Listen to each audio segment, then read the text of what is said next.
pagkakasal ay higit pa sa pagsasama sa hirap at ginhawa.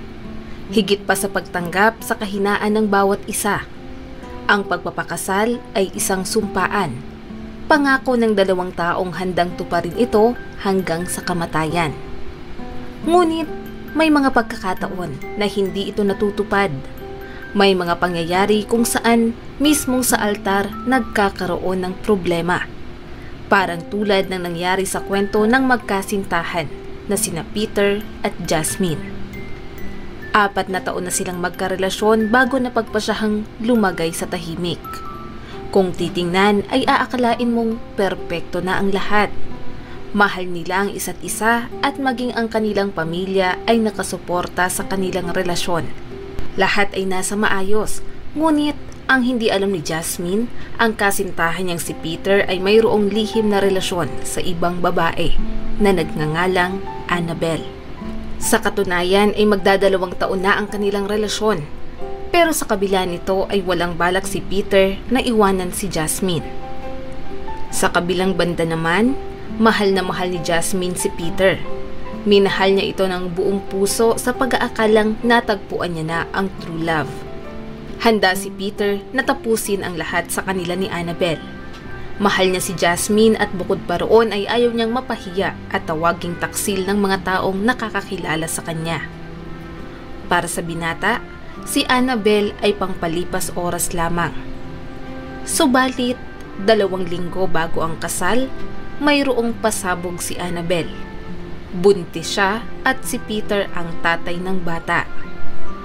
Nang malaman ni Peter ang bagay na ito ay magkahalong emosyon ang kanyang nararamdaman. Gusto niyang panagutan ang bata dahil ayaw niyang lumaki ito ng walang tatay. Kaya napagpasyahan niyang ituloy ang pakikipagrelasyon kay Annabelle. Isang dahilan kung bakit lalo pa silang napalapit sa isa't isa. Ang taksil na si Peter at Annabelle ay nangako na magmamahalan habang buhay, alang-alang sa kanilang anak. Nang dumating ang araw ng kasal, marami ang nag-aabang sa pag-iisang dibdib ni Peter at Jasmine. Masaya at excited na si Jasmine, maging ang kanyang mga kamag-anak at malalapit na kaibigan. Dahil wala pa silang kaalam-alam kung ano ang mga susunod na mangyayari. Lumipas ang 1 oras ay nakaramdam na ng pag-aalala si Jasmine dahil hindi pa rin dumarating si Peter. Ilang sandali pa ay tumunog ang kanyang cellphone. Tawag nga iyon mula kay Peter. Jasmine, I'm sorry, pero hindi tayo pwedeng ikasal. May mahal na akong iba at ngayon ay magkasama na kami. Pupunta kami sa malayong lugar para makapagsimulang muli. Buntis siya at ako ang tatay ng bata. Hindi ko kayang lumaki ang anak ko nang walang kikilalaning tatay. Hindi makapaniwala si Jasmine sa kanyang mga naririnig. Naluluha siyang nagsalita. Papaano mo nagawa to sa akin, Peter? Ang sama-sama mo. Niloko mo lang ako. I'm sorry, Jasmine. Hindi ko ginusto ang mga nangyayari. Matagal ko nang inilihim sa'yo ang relasyon namin ni Annabelle. Pero maniwala ka, wala naman akong balak na hiwalayan ka. Pero nitong huli ay nalito ako kung ano ba talaga ang nararamdaman ko para sa'yo. Ngayon ko lang na-realize na si Ayo. Sa buhay natin, lahat ng ginagawa mo ay babalik rin sa'yo. Tandaan mo, darating ang araw na pagbabayaran mo ang lahat ng ginawa mo sa akin. Hindi kita isinusumpa, pero iyon ang magiging kapalaran mo. Matapos sabihin ang mga salitang iyon ay ibinaba ni Jasmine ang tawag. Humarap siya sa mga bisita bago inanunsyo na walang mangyayaring kasal sa araw na iyon. Salamat po sa pagpunta ninyong lahat. Pero ikinalulungkot kong sabihin na walang mangyayaring kasal sa araw na ito. Nakipag-break sa akin si Peter sa tawag dahil umalis siya kasama ang babaeng nabuntis niya. Niloko niya lang ako at pinagmukhang tanga. Pasensya na po kayo pero maaari na po kayong umalis. Ang mga dala niyo pong regalo ay kunin niyo na rin. Napatahimik ang lahat ng bisita habang pinagmamasdan si Jasmine. Halatang nasasaktan ito sa mga nangyari. Kaagad lumapit ang pamilya ni Peter upang humingi ng paumanhin. Hindi rin daw nila akalain na magagawa iyon ng kanilang anak. Alam ni Jasmine na hindi rin iyon ginusto ng pamilya ni Peter, kaya nagpaalam siya ng maayos sa mga ito. Nakasuot pa rin ng wedding gown si Jasmine na nilisan ang venue. Nang mga panahong umiiyak at naglalasing siya ay nakasuporta at nakaalalay ang kanyang mga magulang at kapatid. Maging ang kanyang mga kaibigan ay naroon din para siya ay damayan. Sa kabilang dako naman, masaya na si Peter at Annabel dahil natakasan nila ang panghuhusga ng mga tao. Hindi nagtagal, isinilang ni Annabel ang sanggol na lalaki, dahilan para mabuo na ang kanilang masayang pamilya. Si Jasmine ay panay pa rin ang iyak. Hindi pa rin siya makamove on sa nangyaring pagkabigo at pagkapahiya. Nakaranas siya ng depresyon dahil sa sobrang kalungkutan. Mabilis na lumipas ang 3 taon. Matapos ang maraming psychiatric treatments at sa tulong na rin ng mga kamag-anak at kaibigan, unti-unting nakabalik si Jasmine sa normal niyang buhay. Muli siyang pumunta sa gym, kumuha ng master's degree at nakapagtrabaho sa isang kumpanya. Isang araw, sa bagong trabaho ay nakilala niya ang isang binata na nagngangalang Henry. Ang napakabait, gwapo at nagmula sa mayamang pamilya na ngayon ay isa ng CEO ng kumpanya. Sa kabila ng kanyang yaman at estado sa buhay ay napakabait at mapagkumbaba ni Henry. Si Jasmine ang kanyang sekretary. Mabait ang pakikitungo ng binata sa mga empleyado.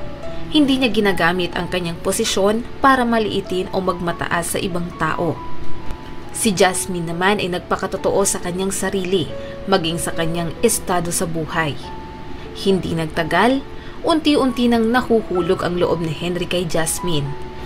Kaya naman, ipinagtapat niya rito ang tunay niyang nararamdaman. Jasmine, sa totoo lang ay matagal na kitang gusto. Kung okay lang ay pwede ba tayong mag-date sa mga susunod na araw kapag hindi na tayo gaanong busy? Napangiti lamang si Jasmine. Ayaw niyang masamain ang sinabi ng kanyang boss kaya pumayag siyang makipag-date rito.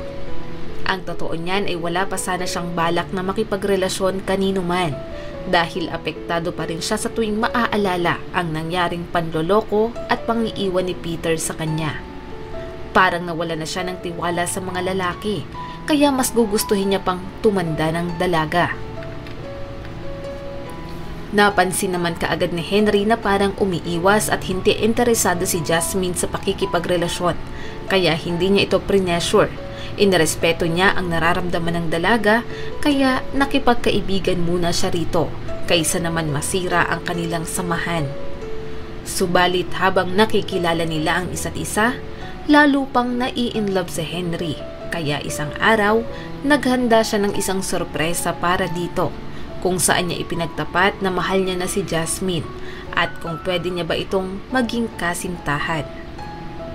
Na-appreciate naman ni Jasmine ang ginawa ni Henry, pero may kaunti siyang pag-aalinlangan. Henry, maraming salamat sa lahat pero masyadong malaki ang agwat natin sa buhay.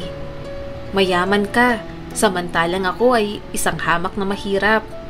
Wala pa akong napapatunayan sa buhay at hindi rin ako ipinanganak na mayaman katulad mo. Sigurado ka ba sa ginagawa mo? Napangiti lamang na sumagot sa Henry. Jasmine, ang mga magulang ko ay parehong nanggaling sa hirap. Nagsikap sila sa buhay para marating anuman ang mayroon kami ngayon. Sila ang nagturo sa akin kung papaano pahalagahan ng pera, makipagkapwa-tao at rumespeto. Lahat ng mayroon ako ngayon ay utang ko sa kanila. Mahal kita, Jasmine, at gusto ko na maging masaya tayo pareho. Kahit papaano ay mahal din naman na ni Jasmine sa Henry, kaya binigyan niya ito ng pagkakataon na mas makilala pa habang sila ay magkasintahan. Ang pamilya ni Henry ay natuwa nang makilala si Jasmine. Magkasundo sila, pati na rin ang mga kapatid nito.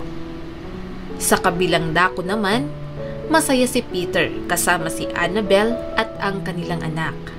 May mga pagkakataon na namimiss niya ang kanyang pamilya, pero natatakot siya kung ano ang magiging reaksyon ng mga ito kapag nagkita sila ulit.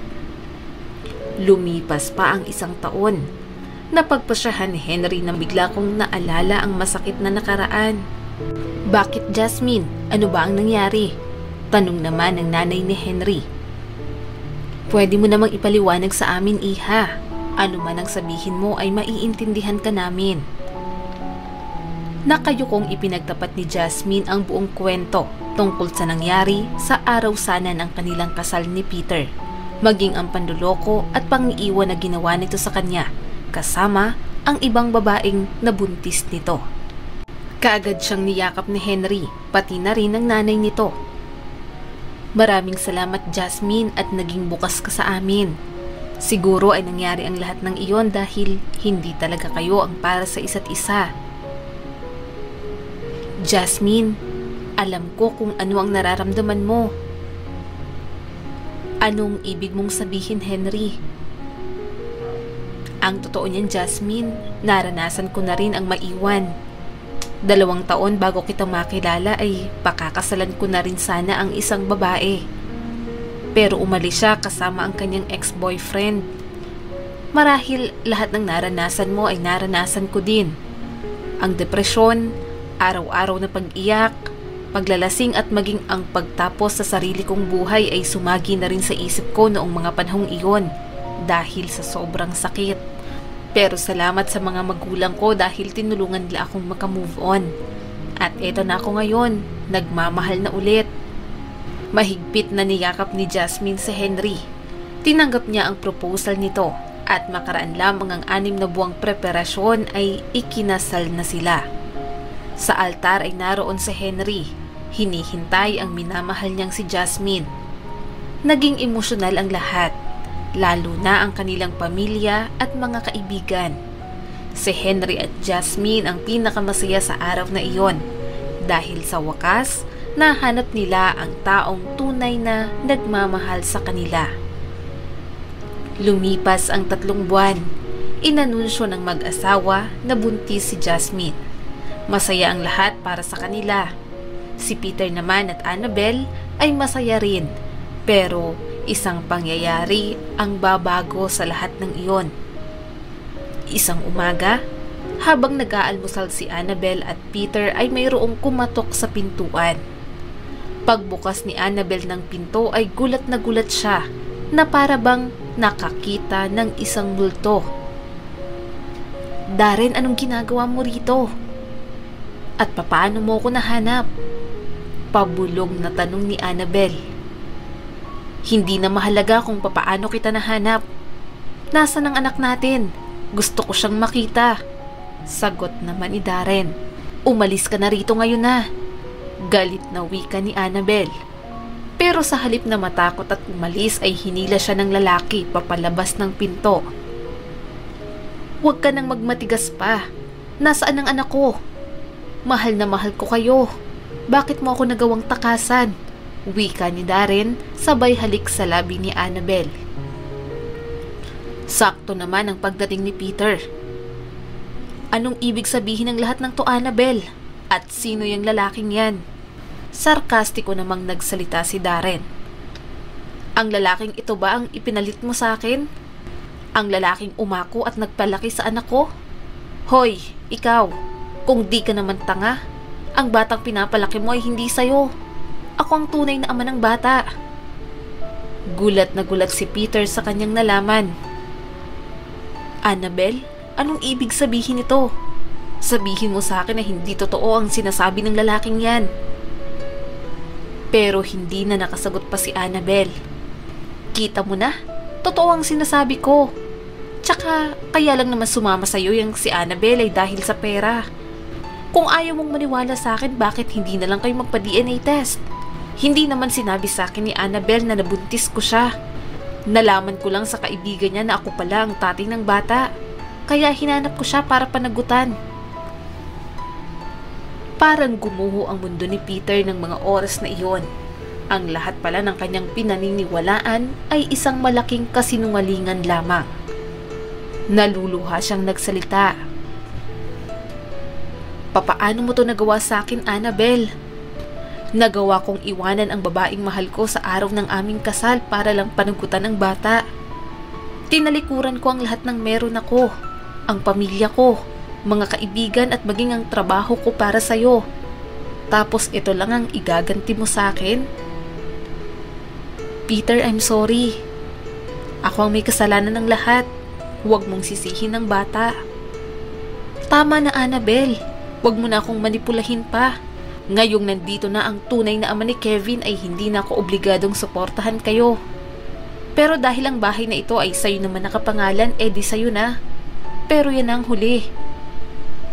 Nagsisisi ako dahil iniwan ko si Jasmine para sa tulad mo.